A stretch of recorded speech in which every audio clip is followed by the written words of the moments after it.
Good morning, friends. I'm feeling kind of sad today. Wait, before I get into that, let me first say thank you to all of my new subscribers. Thank you for watching, for supporting. I'm grateful for you, and welcome.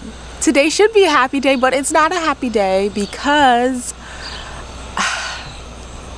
today I'm shooting a video that any rose gardener hopes they will never have to shoot or never have to face. Today I am shooting a video about rosette disease. These knockout roses behind me, they've got rosette disease, and so they're coming out. I'm waiting for the weather to cool down just a little bit, but for today I need to clean these guys up because they look terrible. Rosette disease has completely taken them over. So rosette disease is a viral disease in roses. I think it started in multifloral roses and has just spread to all types of roses, and they destroy your roses. They devastate them. You know, roses are that beautiful, beautiful plant where you get such an amazing first bloom, and a lot of these breeders, or I guess florists, like horticulturists, have made it so that you can get replete blooms off of these beautiful roses, and you just have beautiful color all season. But of course, a good thing is never safe. And so enter rosette disease. So there are a few primary features of rosette disease. The first is bright new red growth that never turns green. Also very thick stems with excessive thorniness.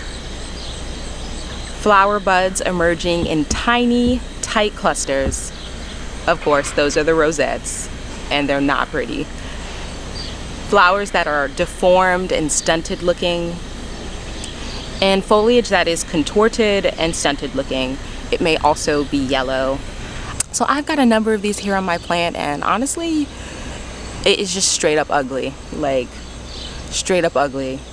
So these roses are gonna go. Something new is gonna come into this planting bed, and I'm getting excited about that. I've been working on graph paper, plotting out different configurations. I'm trying to decide whether or not to do like a single plant hedge like I had here before with the roses, or maybe something different. I think the emphasis either way is going to be on spring color, because these hydrangeas on the other side handle the summer. So I just need some beautiful spring color, and I'm going to film all that. But today I'm just going to try to make these roses look a bit more presentable. These roses look crazy. Like, the rosette disease is showing so hard, and these roses also are a little too big for the space that they're in, and so they're really crowding the boxwoods. That's one thing I know for the next plant, that I need something a little more narrow that won't crowd the boxwoods, where you can see the beauty of the boxwoods contrasted against whatever's behind it. So anyway, come along. I'm gonna get in there with my shears and clean these guys up. So because roses are thorny, and these guys are excessively thorny due to the rosette disease, I've got some really thick leather gloves and just a pair of clippers just to get in there.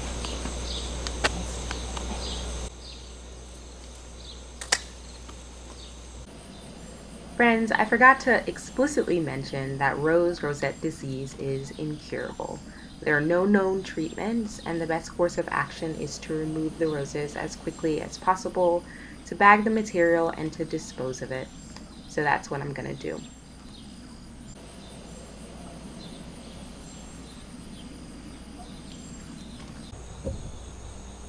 So guys, this is the finished product.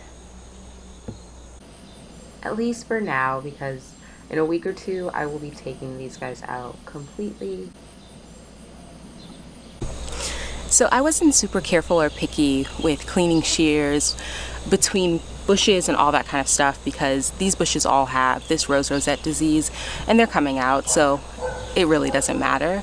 But ordinarily I would clean my shears down, and that way you make sure that if one of your bushes has it, they don't all get it. Rosette is transmitted by mites. I guess they're microscopic, you can't even see them, they blow in the wind. Rosette is kind of common here in the mid-Atlantic, but I haven't seen it in my immediate neighborhood otherwise.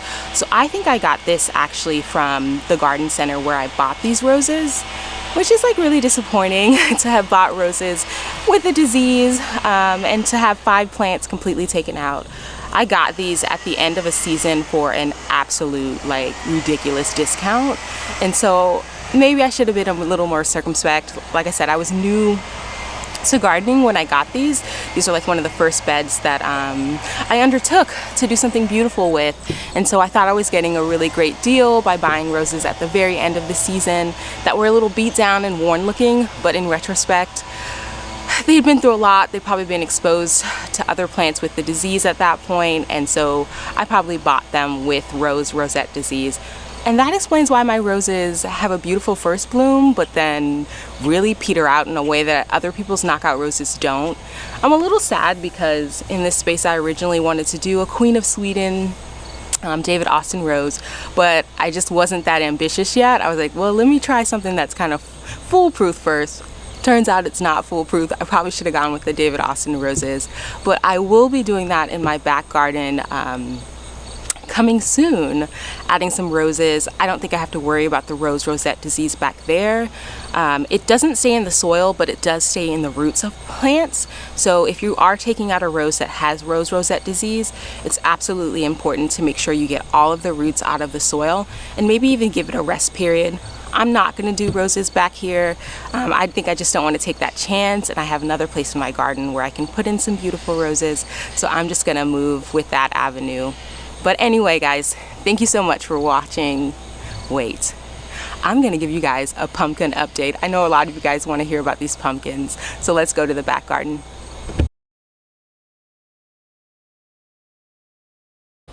Good morning, friends. I was not planning on filming this morning. I was just going out doing my morning gardening surveillance and I just decided that I wanted to check in with you guys on the status of these pumpkins. My pumpkin vines are doing so well. They look amazing, and they are putting on little pumpkins, the pumpkins with the flower attached, the female flowers and the male flowers, and they're doing really well, and I just want to make sure that they keep doing really well.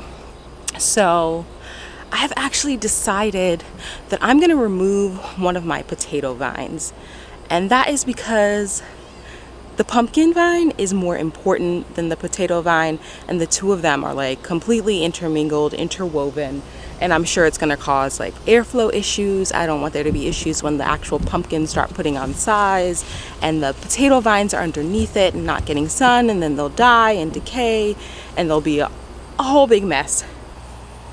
So the first thing I'm going to do is get this pumpkin vine off to the side. You guys are going to be able to see the full length. It's growing beautifully.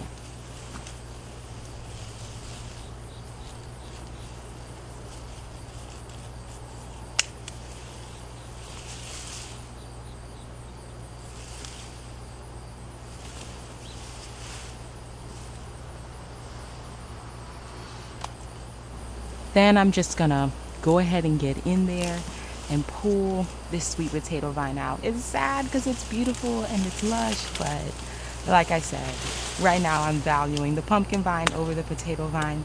There's still 2 other potato vines to enjoy, and I just want to make sure that this pumpkin vine has all the space and air that it needs.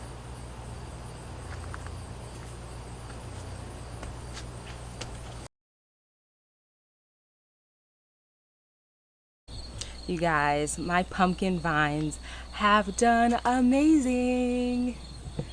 As you can see, it has come all the way down the retaining wall, cascaded through the garden bed, and then I went ahead and cut it. This was actually on accident, but it was for the best because there was nowhere else for this thing to go. And if you look closely, you can see a beautiful blue Gerardelle pumpkin forming. Oh my gosh, isn't it beautiful, guys? So I've had a couple of these pumpkins, and unfortunately this is the only one that has survived to the end of the season of this variety. I had a couple things going on. First, I didn't get straw underneath these pumpkins originally, and so they were laying on mulch, and we were getting a lot of rain, and so they rotted, and that was really disappointing because it was such an easy fix, something that I could have easily done away with. I've also had a couple other pumpkins of this blue Gerardelle variety that have just turned yellow and died. I don't think there's anything that I really did wrong. These have been getting consistent water because pumpkins really need a lot of water. And like I said, the one pumpkin is doing well. I think sometimes you just lose a pumpkin, but straw is important. As you can see, I've now got this guy laying on a bed of straw, and it is happy dry, even though we got some rain just yesterday, but the straw dries out very fast, unlike the mulch, which holds the moisture and causes fungal problems or rotting.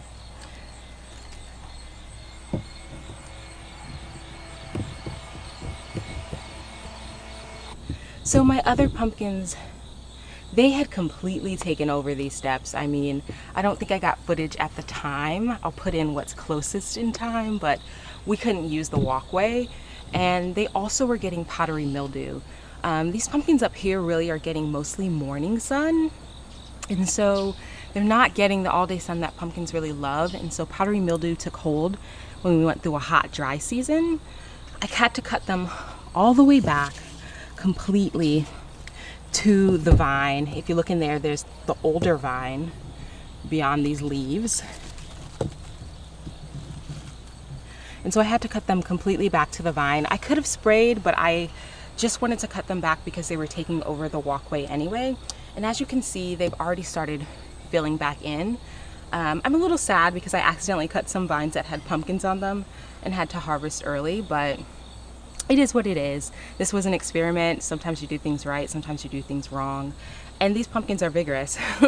Just in this last week, they are already coming back and forming female pumpkin flowers. As you can see, there's one right there.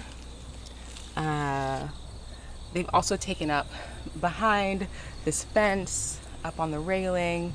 Lots of female pumpkin flowers here too, ready to turn into pumpkins. So it is what it is. I'm not going to get as big a harvest as I wanted, but sometimes that happens. And you can see the powdery mildew here on some of these flowers. I decided I'm not cutting back again, especially since these ones aren't in the walkway. We'll just see how they do. And to give you an idea of how well the pumpkins were doing, these are some dahlias that I have back here. Beautiful dinner plate dahlias. And if you look at the bottom, there are no leaves. And that is because the pumpkins completely overtook the bottom leaves, and so they just died from lack of usage. Anyway, I'll show you guys this dahlia because it's beautiful. Pretty purple one over here. So guys, this is actual goodbye. Thank you for watching and coming out with me today. I hope you'll be looking forward to these videos coming. Well, I'll be starting a whole new planting bed as well as harvesting these pumpkins. I hope that you're doing well. Take care.